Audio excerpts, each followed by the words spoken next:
You gotta wear this? Other side, left side, mic. Back on the back. I just want to be able to literally lean back and hang out. Make it really casual. So right? backwards. Mike's still got to go on the other side. Good thing we're live right now. We're coming to you live. This is as live gets. And then you keep it away from Yeah. There you go. Flex that thing away from your face. you might want to turn that way. Let's get going. We're sliding out. There it is. There we go. All right. We're getting there. Party time. All right, Nick, will you say the words, this is Nick Velez, and you're watching the Break It Down show? This is Nick Velez, and you're watching the Break It Down show. So, I don't know. We haven't done this. I don't know how that happened. By the way, Save the Brave is the guest today on the show, right there. And Nick is you're the founder. Yeah, one of the founders. Yes. Right. And then you're the president, or what's your job? President, Executive director. We have a team of outreach coordinators, volunteer staff, and we just got a new grant writer. So we've been doing this for 5 years. Yeah. About 5 years. This has got to be away from your face. Yeah. Trust me. It'll work good right there. And then also the podcast side. We've done hundreds of podcasts now with the word Save the Brave in them and the intros and everything. So we've all been working hard on this. I thought we might check in with you to kind of get the story of Save the Brave. A lot of folks have contributed. You probably have seen, the money coming in. Hopefully people are clicking on that donation tab monthly and kicking something in the door. But tell us about the origin of Save the Brave. Save the Brave started is a nonprofit that started out of need, and really out of need to help vets that were in a similar situation that I was going through when I got out from the Marine Corps. Maybe sometimes some vets were feeling a little bit lost and trying to find maybe I would say a path to follow that was less stressful than the everyday stuff, and we wanted to create a nonprofit that not only dealt with vets in a way to support them with their VA claims or their GI bills, but we wanted to start a nonprofit that can focus on veteran outreach, and that was more of a peer-to-peer based nonprofit. So with Save the Brave, really started out of losing some of our best friends. I lost one of our squad leaders that served in an equal company with us, Simon Lickey, who was pretty much the man of the hour all the time. This guy was hot shit. This guy you would never think that was going through problems or going through anything, right? He's the toughest guy in the block, but those toughest guys sometimes deal with those demons even after the war, and unfortunately he lost the battle to suicide, and and when that happened, that really kind of hit me hard and made me want to just make just change that. In the Marine Corps we say we take care of our own. We always preach about taking care of our own, but what do we really take care of our own? Do we really do that when we get out? So with Save the Brave, it was more of like this need to create a nonprofit that was catered to our guys, right? To our tribe, right? To whatever their needs are, right? Whether it's helping them with with VA claim, or maybe helping a Gold Star mother or Gold Star family, flying them to a funeral, or even taking a veteran fishing that we focus on our Save the Brave offshore program. We're this nonprofit that's really there to take care of our own in any way possible. So Save the Brave is more than just your average nonprofit that's there to kind of go through the kumbaya stuff. We're really putting boots on the deck and making things count and making these trips count with these vets, and following up on our vets and making sure that they're alive at the end of the day, because that's the mission. When you take on a suicide-based mission, especially in the military, you also, as you mentioned, acquire Gold Star families, in general. I mean, yeah, those families who've lost military service members on active duty, and also those who have to deal in the tragic wake of veteran suicide. They are not dubbed Gold Star families. I think it's Gray Star. They're coming up with their own, but there's a significant part of the population that we serve because, unfortunately, much is the case with a lot of the guys we've lost, and they're not just statistics. They are our friends, like Nick mentioned.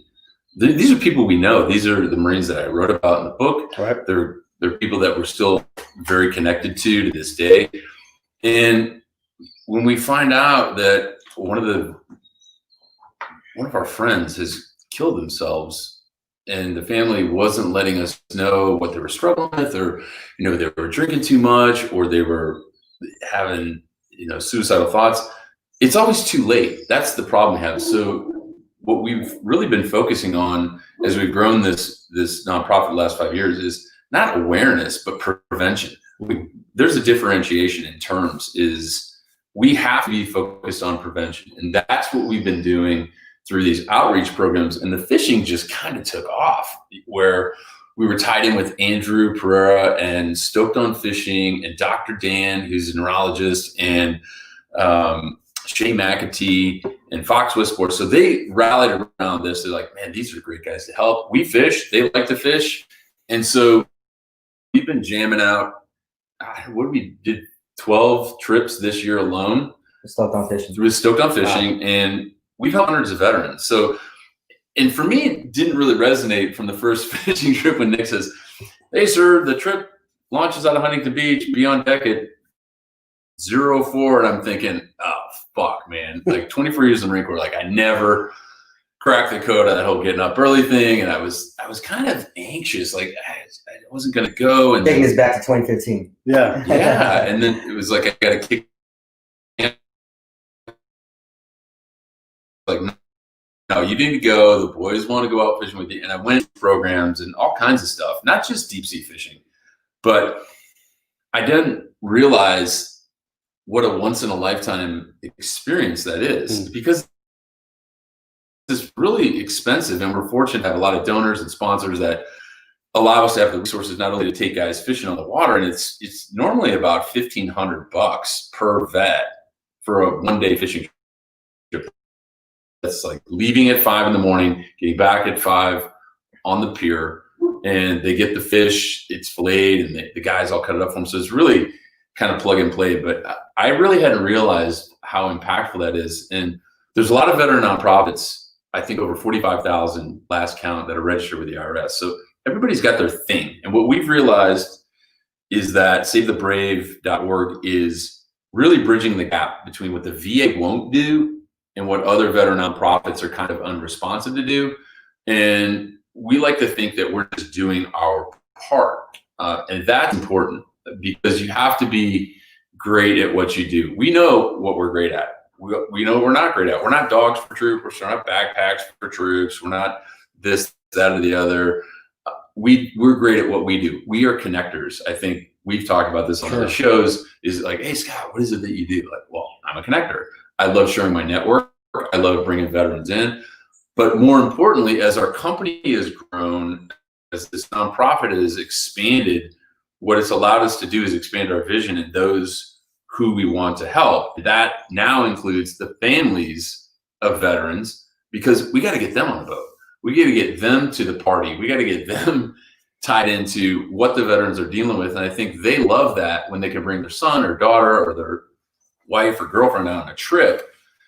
That's probably more impactful than just getting 5 or 10 or 20 vets out on a boat and taking them fishing as they cast the line and kind of disconnect once the cell phone service goes dead. It's really helpful. So that's where we have gone from sitting over a kitchen table with a couple $1,000 thrown in the bank saying, we got to do something. But there's a time for talking. There's a time for doing. And that's what Nick and the rest of the team have done. And when they called me and asked me to be a part of it, the first question I probably said response was, as long as we do it the right way. And before the show, Nick, who is opening a restaurant here in Temecula, California, Bastard's Canteen in Temecula, we said, well, he asked me a great question. What was the question? Oh, What was it? You know the question. What separates us? I mean, Oh, you know, what's going into yeah. the podcast, you know, talking about Save the Brave and really just, telling, the people what we want to tell them, right? It's they hear a million stories about nonprofits, about, how great they are and why you should donate to that nonprofit, because there's a million nonprofits or 45,000 nonprofits that you should probably donate to, because I'm sure they're doing great things as well. But what separates Save the Brave from those other 45? So that was the question I said, I said to Nick, I said, okay, so let's not both answer that question. You ask yourself that question. I'll ask Pete that question, because Pete, you're tied into this. You've been to the event, you've seen who we serve, and then I have my answer. So I think if everybody gave an answer to that question, that's probably more along the lines of getting an honest, authentic response. So let me start with Pete.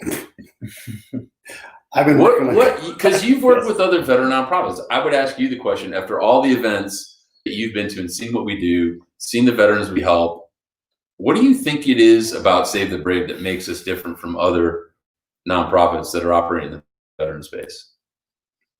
There's a lot of nonprofits out there, and they all work hard at whatever it is they do. I think we have a lot of people who are good at connecting with people. Going back to your connector thing, you and I drove across the nation and came back and connected with hundreds of people, because thousands. Well, I meant us directly, and then we send the stuff. I'm sending pictures nonstop and videos back to Nick, and he's getting the team to put out social media posts, and it just, that kind of effort. We don't fear the hard work, the 100-degree heat, the days to go do it. See that, do it, but it's what it is. And we also ask, we connect to people that have desire to give. We say, here, have an old hunk of land. If you have something, we will put it to work and make a difference. It's not just we turned on the light and said we're a charity, donate. We're out there actively partnering people, finding people that want to donate time and attention. And I think there's a difference in that. What did you come up with for an answer to that question? Why is Save the Brave different? It's a simple fact that when vets need our help, we're there, regardless of how hot it is, how high it is, how low it is, or whatever it takes. It may be, sometimes it's not even part of our mission. Just like in the Marine Corps, sometimes, you're, especially being in the infantry, you get a mission and you're out in the mission, and then shit happens. And now, you have Frago for another mission that just popped up out of nowhere, and you gotta, now you gotta make sure you take care of that before you move on to the next part of the mission. So that's kind of like what Save the Brave is we're very mission orientated, and you're not afraid of getting into a fight. We're not afraid of getting into to help any vet in whatever situation he's in. And that's the beautiful thing about Save the Brave, is that we're very, in the Marine Corps we say Semper Gumby, we're very flexible.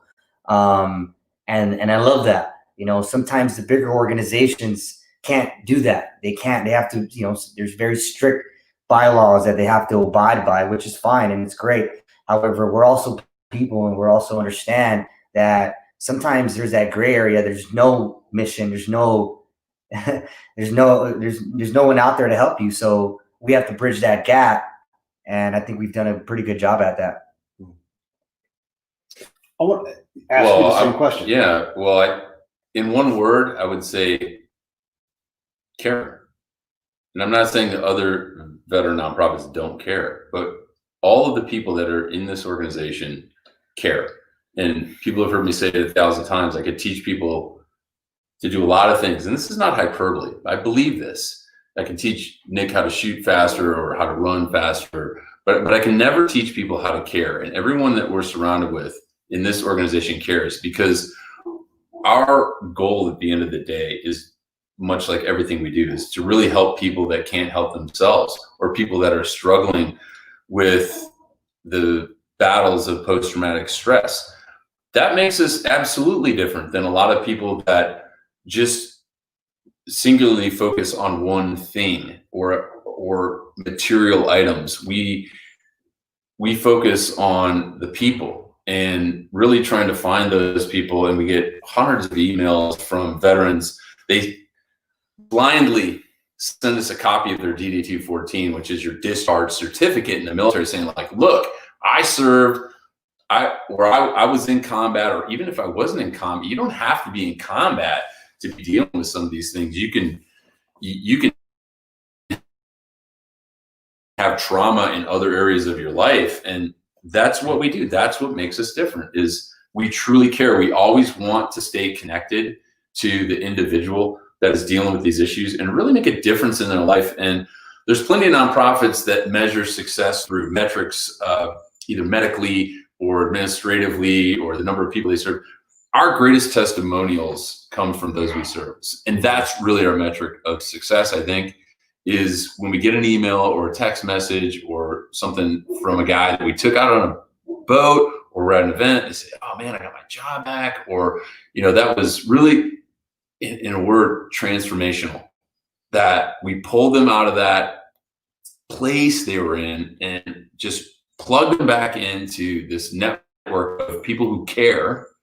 And it allows them to see things through a slightly different lens. I think that's really an important thing. And as we continue to grow from that kitchen table to having a bigger staff and paying people to work for us and grow and market and promote so people know who we are, I think that we're very cautious of that. I mean, we have these conversations like, we don't want to get disconnected from those people. I wish I could go on every single fishing trip, but it's not practical, and also keep the lights on and do the other things at the 30,000 foot level that an executive director is supposed to do. I think that making that difference in people's lives is really what sustains us as well to keep doing what we're doing. When we were on the trip, we got all the way out to the other side of the nation in South Carolina, and you were having an interaction. Granted, this isn't veteran suicide, but Gold Star family, Gray Star, however they're going to call themselves, but they, a member of that family comes out, and you are part of that community now. Like, it was Chris Libby. Chris Libby, yes, right, one of my Gold Star brothers. Yeah. I mean, his name is on the back cover of my book. He just shows up. I mean, we've been there since his brother Dustin was killed in Ramadi, and that the brotherhood's always there. The brotherhood's always going to be there. Yeah, it's with Gold Star families.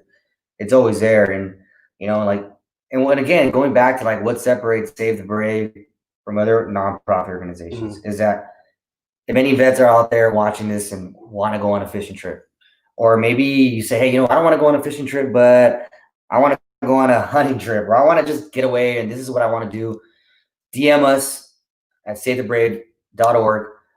Email us at info@savethebrave.org and just send us your ideas, and we'll see how we can connect you. If we can't help you, there's another nonprofit out there that can. And again, we understand that the overall mission is to keep you alive, keep you happy, keep you sane, keep your families happy. And that's our goal. So in whatever way we can do it, whether it's Save the Brave helping you or another nonprofit that we know that we can trust and say, hey, you're in good hands here. And we don't mind doing that because, again, overall, that's the bigger mission. You said DM. Don't be afraid to DM if you're not a veteran too. Like if someone in your life, you're worried about them and you want them to get reached out to, because a lot of times we can't reach out anymore, And it's also okay to help someone who's not at the end of the rope. Like they're on the rope. We're all on the rope at some point. You don't have to wait until they're hanging on by their last, little bit of life. It's okay to say, hey, I built this thing. You're going to go down to San Diego and go fishing on the boat, or LA and go fishing on the boat. It's okay to do that. So reach out for those that you love that are military folks that you think could use extra help, and we'll do our job to help them. And that's why you donate and kick money in, is because we're going to resource that level of help and hopefully get that person over a hump.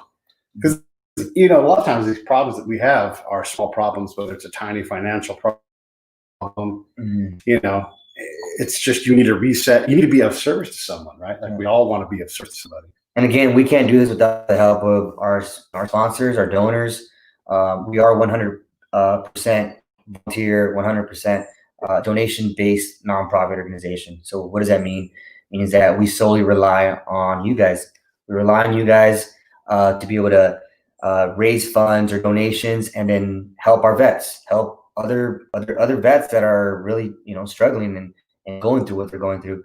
They're going through the hard times, or alcoholism, or whatever addiction, whatever they're going through.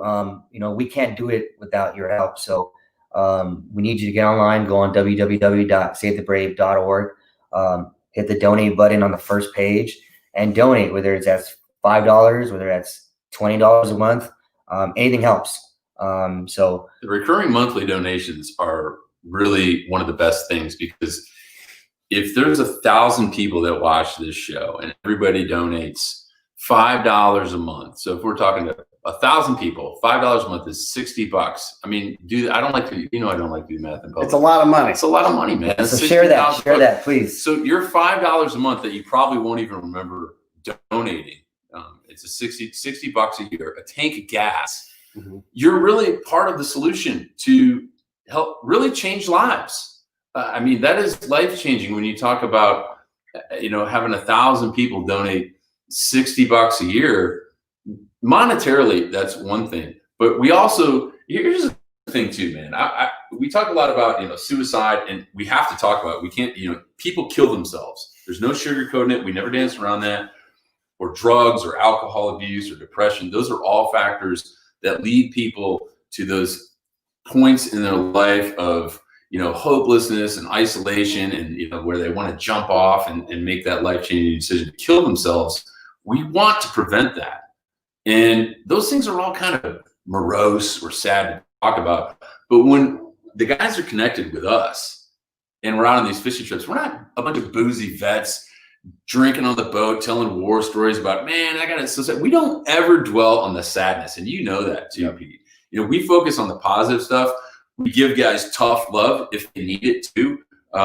You know, we just had a guy, we won't mention any names, calls. He's dealing with alcohol abuse, and his support network around him reaches out and says, hey, he needs to talk to you, Scott. He's going to listen to you. And I said, I had to say this because I knew he was protected as well. There's no PhD on my walls. I'm not a doctor, but I'm a Marine, and I know how to talk to vets too. And I think he was trying to solicit some pity from me. I said, look, man, don't call my phone number if you want pity. You call the hospital if you want pity. They'll prescribe you meds and pity you want, but it's not going to solve the problem. Stay connected to people that love you. And the guys that are with you right now, you better hug them. Don't fight them, because they're there to help you right now. Great news story is Aaron was taken care of and put into a treatment facility where he's currently, right now as we record the show, getting the treatment he needs. But those guys knew to reach out to Save the Brave and to me and say, hey, man, can you jump in here and use your experience and just your voice to maybe make a difference. And that's an important thing, because we want to stay positive, but we can't do that. We all have day jobs. Nick's got 2 restaurants he's running. I do a little of this, that, and the other. As most people know, I don't sit around here and eat bonbons all day, despite what Pete says. I like bonbons. You know, but we really rely on that. Here's another thing too, while we're talking about the donations and people want to help. Pete knows this. How many times do people call us or email us like, hey, you know what you should be doing? Oh my God. You should do this. Like, automatically when I hear that, I think you're just creating more work for me. Me and Nick create enough work for each other with great ideas. But we just had this revelation because we have so many great supporters like Joe and Heather Giuliani at PLB Coffee, you know, Tom Tackett at Patriarchs Dog Foundation, you know, the Valentes at PYS. We got Stoked on Fishing. We got, I mean, Slapfish, Bastards Canteen, all, you know, Jay Moore, a friend of the show.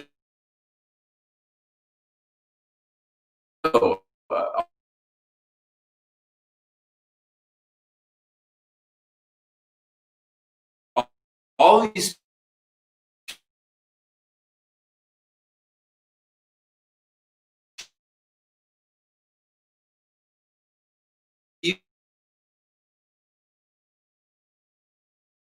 people who throw our logo up. They donate money. They donate resources. People that say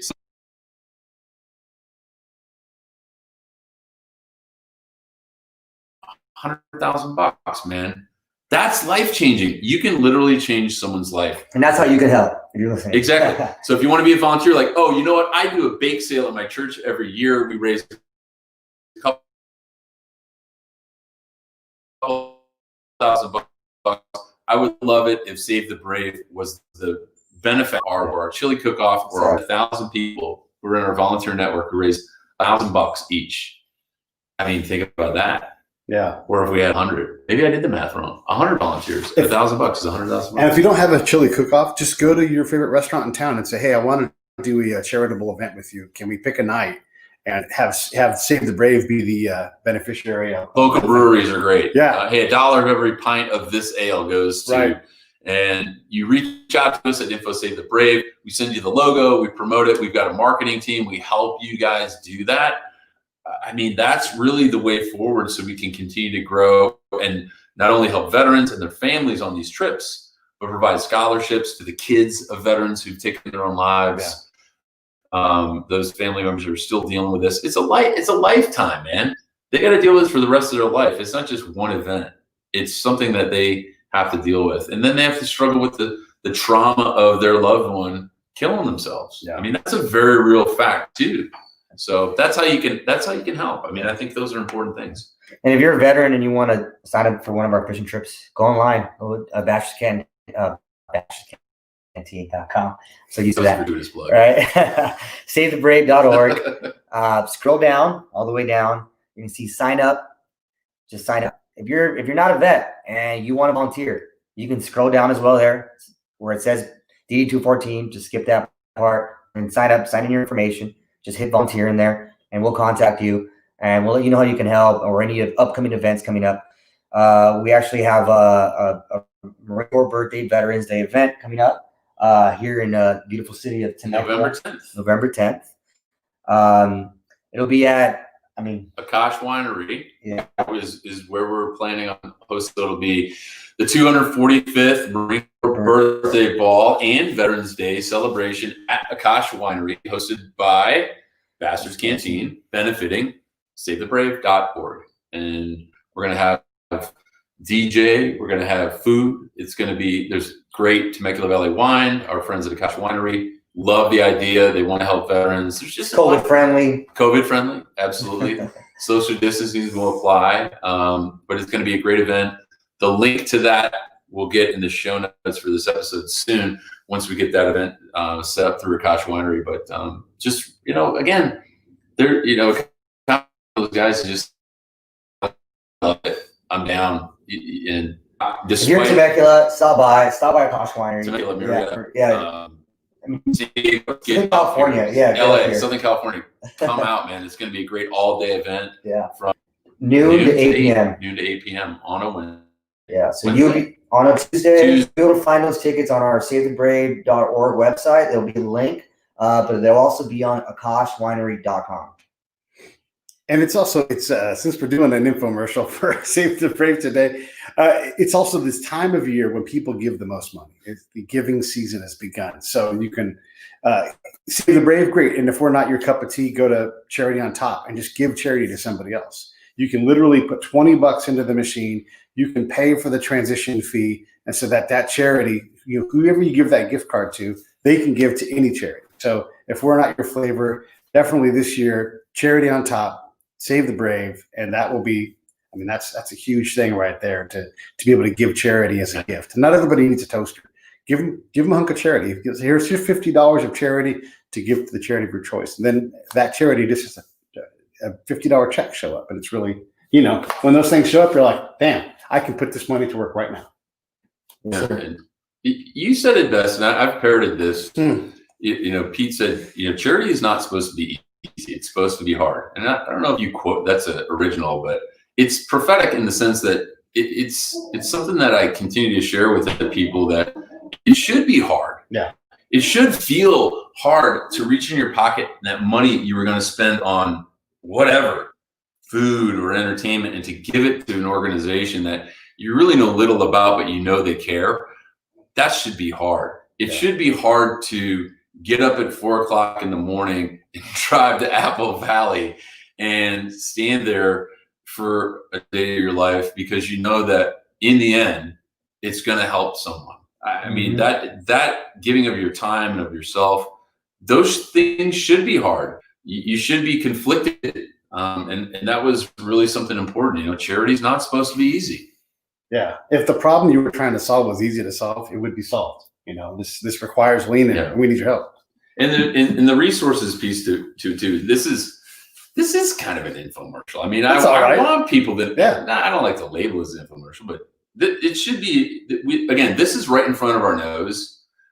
And we say, we've never done a show dedicated to Save the Brave. The logo's on the website. We got a ton of supporters and people that have been on the show that support Save the Brave.